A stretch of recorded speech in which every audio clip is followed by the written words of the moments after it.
The only people who don't want to disclose the truth are people with something to hide. Good morning. May it please the Court. I am Attorney Robert Barnes. I represent the appellants, Peta Lindsay, the Peace and Freedom Party, and Richard Becker. In 2012, Peta Lindsay and the Peace and Freedom Party and Richard Becker wanted to submit her name to be nominated as a potential nominee of the Peace and Freedom Party for the presidency of the United States.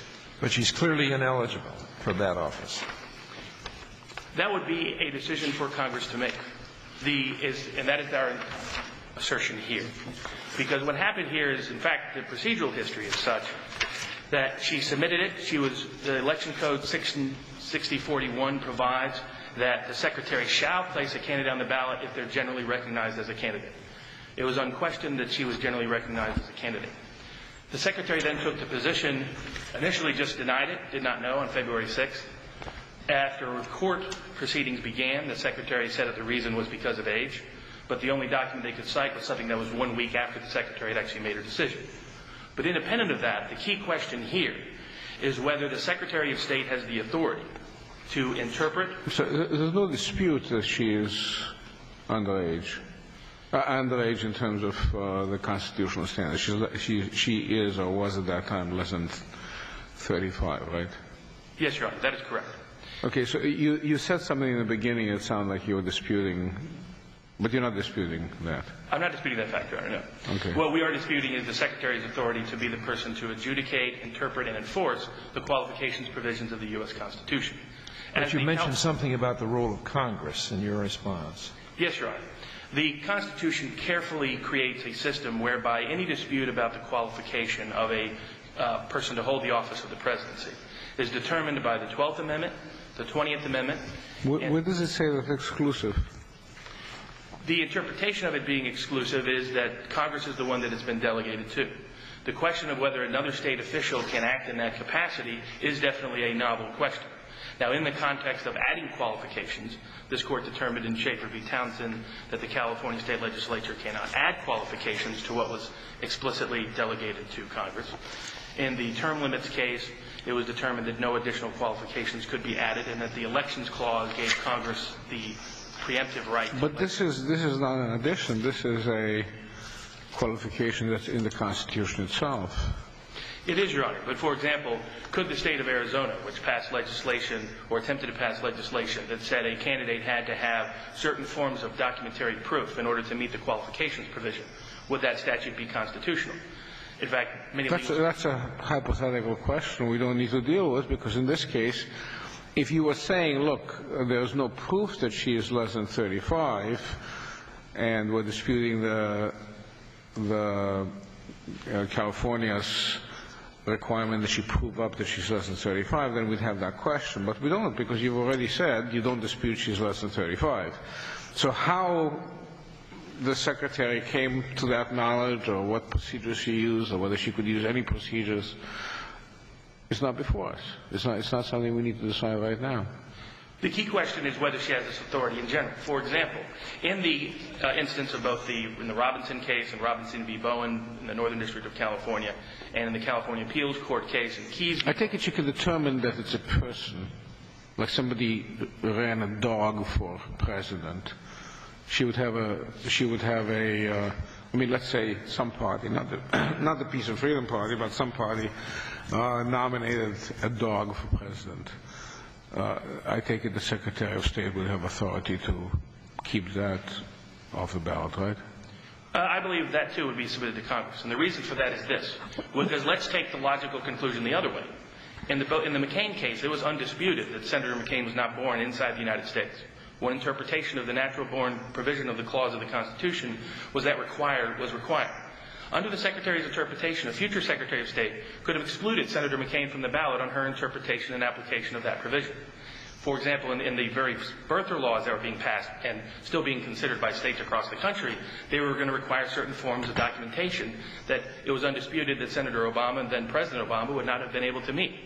Under this interpretation of what the district court allowed, a state official anywhere in the country could have excluded Mr. Obama from the ballot on the grounds that the interpretation of the natural-born clause provision, he didn't suffice to meet a documentary proof. There's also another provision of the presidential... But again, that's a question we would have if there are dispute now as to whether or not she meets the constitutional standard. But in this case, she doesn't dispute it. So, if she said, look, 35 doesn't mean 35, 35 means 34 or 32, for whatever reason, then, but she doesn't dispute it. She admits she doesn't meet the constitutional standard. She doesn't meet the standard to hold the office of presidency. I believe she does meet the standard to be president-elect. The 20th Amendment provides for a provision where it says if a president-elect does not... But that's different, right? That's different from the McCain situation, right? Because, or the birth, the examples you gave, those are all disputes about whether somebody meets the constitutional standard. But in this case, you've sort of given that up. You've said, we admit she does not have the requirements under the Constitution to be president. So all these mechanics about, what the state can do to figure that question out, not before us.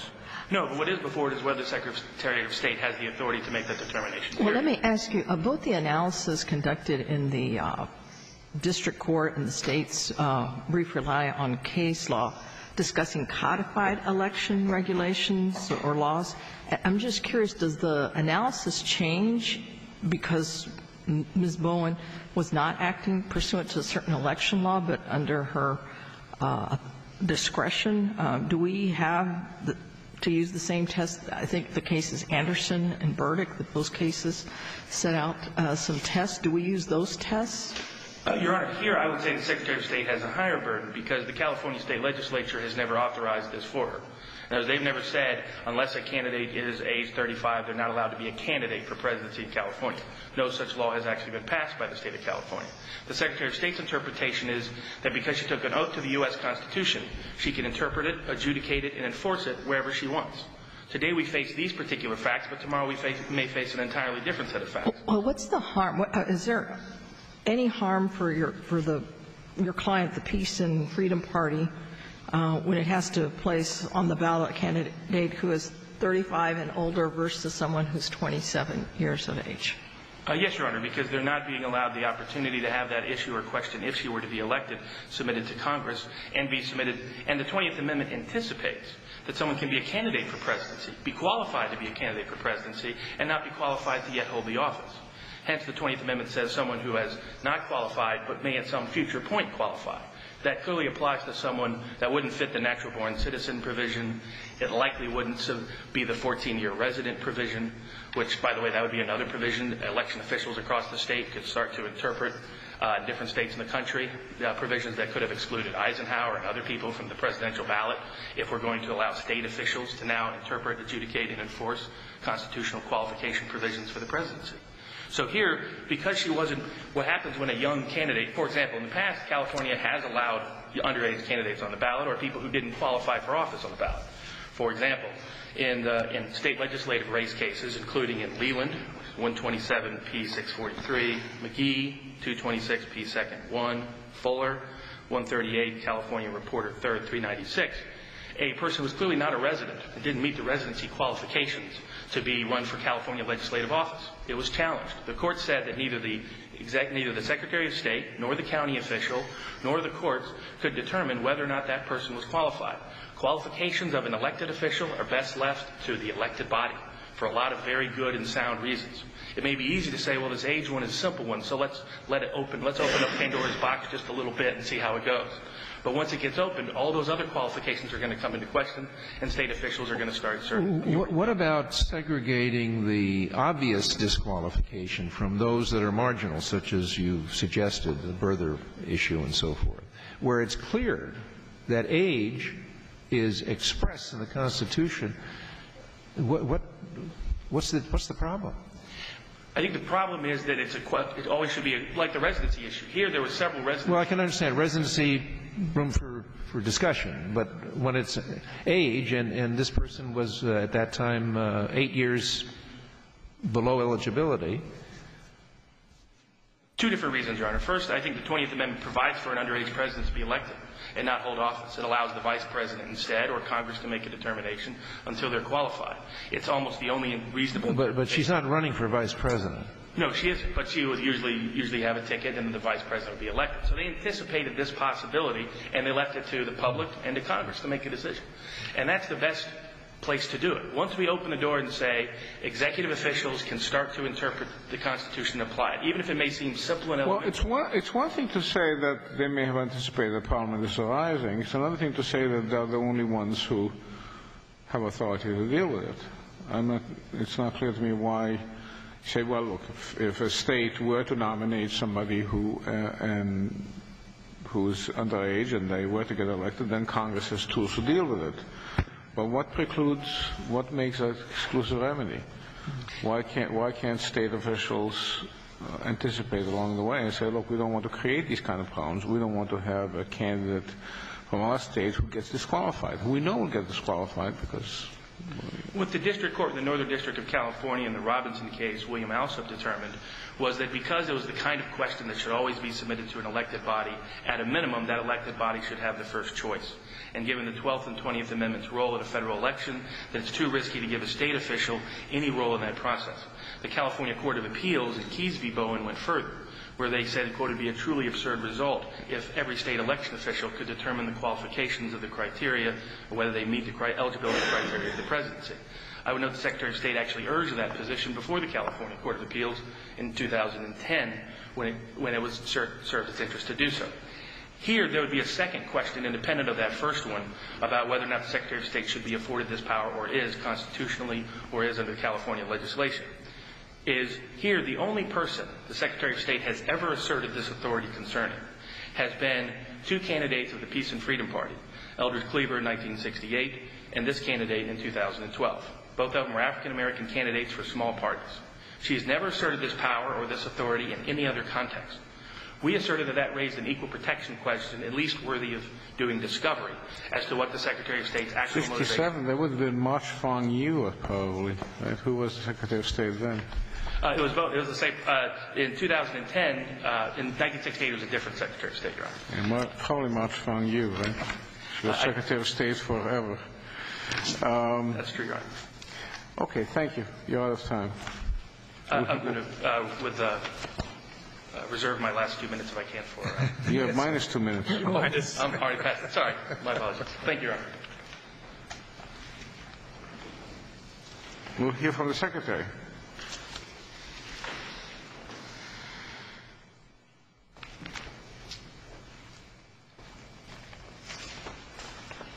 May it please the Court, Alexandra Robert Gordon from the Office of the California Attorney General for Appellee Secretary of State Deborah Bowen. So just to remind the Court of the procedural posture of this case, this is an appeal from a dismissal of plaintiff's complaint with prejudice. So there are really only two questions before the Court. Did plaintiffs meet their pleading burden? Does the complaint state claims for relief under the First and 14th Amendments, the Equal Protection Clause, or the 20th Amendment? And two, could plaintiffs state claims under these provisions as a matter of law? And since the answer to both of these questions is no, the district court should be affirmed. Just to sort of touch briefly on some of the things that counsel has said, as the Court has noted, it is undisputed that at the time that she was running in 2010, Ms. Lindsay was 27 years old, and a person under the U.S. Constitution has to be 35 to be President of the United States. Although plaintiffs maintain that the Secretary of State does not have the authority to exclude Ms. Lindsay from the ballot, that's wrong as a matter of law. As a matter of state or federal law? Actually, as a matter of both, Your Honor. The Supreme Court has made it clear in cases such as Storer versus Brown, for example, that state election officials, and the Secretary of State is the chief elections official of the state of California, and under the government code, she has the power to make sure that all of the state election laws, as well as the federal election laws, are enforced. States maintain a lot of discretion over elections generally in the U.S. Constitution and over the ballot, and the Supreme Court has made it clear that a state official certainly can protect the integrity of the electoral process by not clogging the ballot with frivolous candidacies. Well, suppose you had a Secretary of State that was part of the birther movement and declined to let Barack Obama on the ballot. What then? Well, Your Honor, that's a different question. Why? And why is it a different question? Because I think we can all agree that whether or not President Obama is a U.S. citizen is very much in dispute. There's no dispute here that Ms. Lindsay is 27 years old. And so what the courts have said in the cases that plaintiffs have cited, Keyes and Robinson, is that the Secretary of State has – they've said two things. One, the Secretary of State has no ministerial duty to investigate the qualifications. So in all these cases where they're alleging that President Obama or Senator McCain is not a U.S. citizen and the Secretary of State should get verification or he's using a forged birth certificate, the Secretary of State has no ministerial duty to investigate, and it is, in fact, committed to Congress to resolve disputes about a candidate's qualifications. However, it's a stretch to say that the Constitution gives to Congress the sole ability to resolve disputes about qualifications and then say that, for example, if a party wanted to run a dog on the ballot, that would go to Congress, that a state election official couldn't say, my goodness, this is not a human, or this party would like to put an inanimate object on the ballot. Well, opposing counsel suggests that she might qualify as president-elect. What's your response to his argument? My response to that argument is that I suppose she could qualify as president-elect until such time, I guess, as someone made an objection, found out she wasn't qualified, and then she's not qualified to be president. So I'm not sure that sort of changes the legal analysis about whether or not a state official can keep someone who's manifestly and admittedly unqualified off the ballot. So it doesn't matter that the California Code, Elections Code, states very clearly that the Secretary of State shall place the name of a candidate upon the Peace and Freedom Party presidential preferential ballot and so on. You're saying that despite that language or any other codified law, statute, or anything like that, the Secretary of State's discretion is enough. What's the authority? Just the discretion is enough? Right. So the authority is, first of all, so in Keyes versus Bowen, a case that plaintiffs have cited today, and we've cited in our briefs, the court made clear that under the provision, it's actually the Democratic primary provision, but it's identical to the Peace and Freedom, that the Secretary actually does maintain some discretion to exclude people from primary ballots, but not from the general election ballots. And although it's not really explained why that's the case, and this is beyond the scope of the briefing, but I will answer it, under California, sort of the California Supreme Court's interpretation of shall is not always mandatory. Shall is construed by looking at the statutory scheme as a whole. And where the statutory scheme calls for an exercise of discretion, which it does here, for example, even to determine whether a candidate is generally recognized calls for an exercise of discretion. Shall is not construed to be mandatory and still allows for an exercise of discretion by an official. And I'm happy to cite some cases if you would like them. So the Secretary of State sounds like has been confronted with similar types of issues. I guess the residency requirement, are those similar to the age requirement? No, they're not, Your Honor, because what happens in cases about residency requirements or asking for additional proof of citizenship, for example, in Arizona, is what's being litigated is the burden that those laws place, the constitutionality of those laws. Here, the U.S. Constitution says you have to be 35 years old to be President of the United States. That's the law. We're not revisiting that. The Secretary of State has not added a qualification to what one has to be to exercise a right to vote or to be President. She's merely reading the U.S. Constitution and enforcing it. Does the record show, how does the Secretary of State know how old Ms. Lindsay is? It's not alleged in the complaint, but the way the Secretary of State knows is that in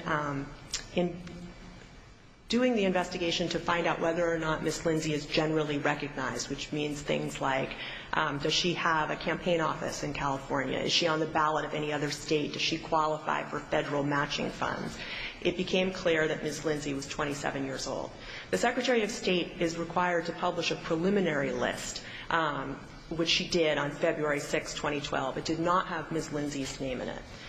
Ms. Lindsay's counsel wrote a letter to the Secretary of State demanding that she be put on the ballot. And in that letter, which is part of the supplemental excerpts of record, and it was judicially noticed by the court, her counsel admits that she is 27 years old. So when she was excluded from the ballot, there was absolutely no dispute that Ms. Lindsay was 27. The sole argument is whether the Secretary of State can exclude someone who is admittedly and undisputedly unqualified from the ballot. Do you dispute whether this is moot? The court found that it was not moot because it falls into the repetition evading review. Do you agree with that? I understand why it would lend itself to repetition evading review, but this gets to another point, which is that plaintiffs did not actually bring an action for violation of the Elections Code, which is very much what they're suggesting here. And to do that, the Election Code specifies you bring a writ of mandate. And you have a specified time to do that. So I don't actually think plaintiffs can ever bring the kind of claim that they're bringing here. And the second point would be that by the time they moved for a preliminary injunction, the Secretary had already distributed the certified list to the 58 county officials who print the ballot. At that point, by code, she can't touch the ballot anymore. She can't add and cannot subtract names to it. So it was already too late by the time they brought their action for them to get the relief that they were seeking from the Secretary. Could I go back to your state authority issue? What is the specific statute that you're relying on? Is it the Election Code 6720? I'm sorry, the specific authority for generally for deleting her name, for not allowing her name to be on the ballot. Well, the code at issue is 6720. Yeah. And you're relying on the discretion that goes with determining whether she's generally advocated and so forth. Yes, as well as looking at the Elections Code as a whole and the Government Code, which gives the Secretary of State significant power and authority to regulate. But there's no other state statute that you're relying upon? No. Very well. Thank you.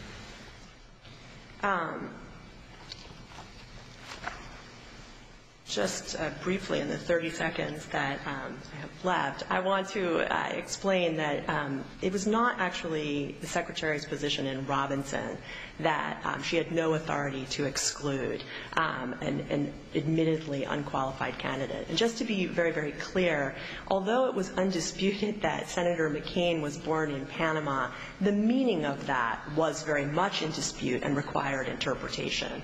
Because he was born in the Panama Canal Zone in 1936 to two American-born parents, there was some question about whether or not he qualified as an American citizen. That obviously is a legal determination that was going to be made by someone other than the Secretary. But that case it would require investigation and interpretation. That's not the case here. Finally, I would just repeat that because the complaint is nothing more than boilerplate legal conclusions and because all of these claims have to fail as a matter of law, I would just ask that this Court affirm the district court. Thank you. Okay, thank you. You're out of time. If you'd like to take a minute for rebuttal, you can take it.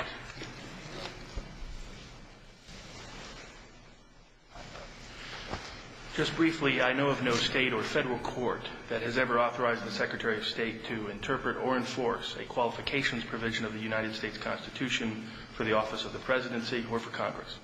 That's a novel case that is presented here. In Storer v. Brown, the question was whether or not the disaffiliation provision could be utilized in terms of which party you could be associated with. So that provision has never been interpreted to be expanded past that to the actual What happened with Eldridge Cleaver? I'm sorry, Your Honor? What happened with Eldridge Cleaver? The cases were all ended up unpublished. Mr. Cleaver ended up still running but not being on the ballot.